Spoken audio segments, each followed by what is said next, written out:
Niin, Jussi Vatanen törmättiin täällä ensi-ilta humussa. Niin miten... Joo, kyllä. Varsinainen humu. On. Sanoo ihan oikeasti.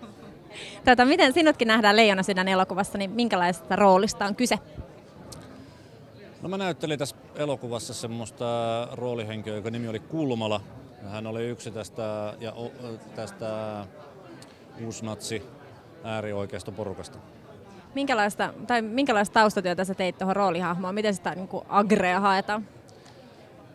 No, meillä oli tietysti varmaan julkisuudessa tästä ollut puhettakin, mutta että meillä oli ihan tämmöistä fyysistä harjoittelua, että treenattiin, piti saada vähän niin kuin lihaa luiden ympärille, että näyttäisi siltä, että on joskus salilla käynytkin, koska se on aika olennainen osa kulttuuria, tämmöistä macho-imagoa ja sitten sitä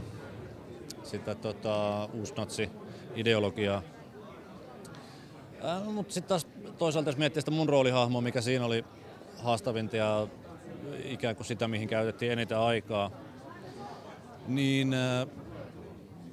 me mietittiin sitä, että okei, että jos sä oot tommosessa jengissä, tommosessa porukassa, niin miksi sä oot siinä? Ja sitten taas se, että kun sä kuulut johonkin, niin se tuottaa hyvää olon tunnetta, se tuottaa niin kuin turvallisuuden tunnetta, että sä tiedät kuuluvasi johonkin jengiin. No jos yksinkertaistaa, niin jotenkin, että sä tiedät kuuluvasi johonkin esimerkiksi duuniporukkaa tai urheiluseuraa tai jotain, niin sekin tuo semmoisen niin kuin tietyn turvallisuuden tunteen ja sun niin kuin elämänpiiri on jotenkin hallittu.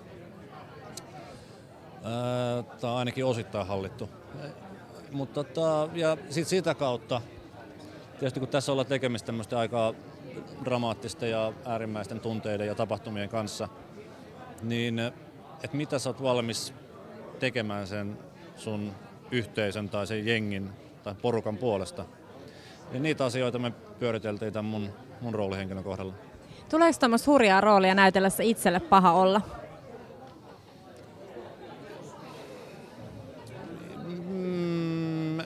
Hyvä kysymys.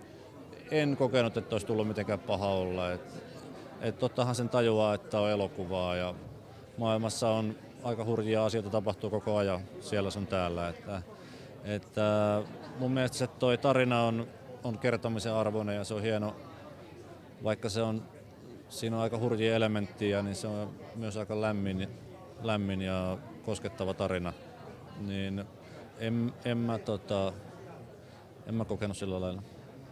Hyvä. Hei, kiitokset Jussi Vatanen. Kiitos paljon.